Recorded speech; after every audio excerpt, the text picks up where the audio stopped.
What's the meaning of big government?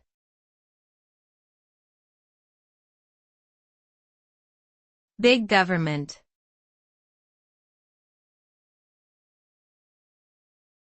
Big government.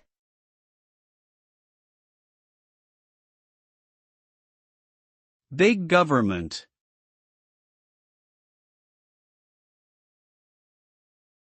Big government.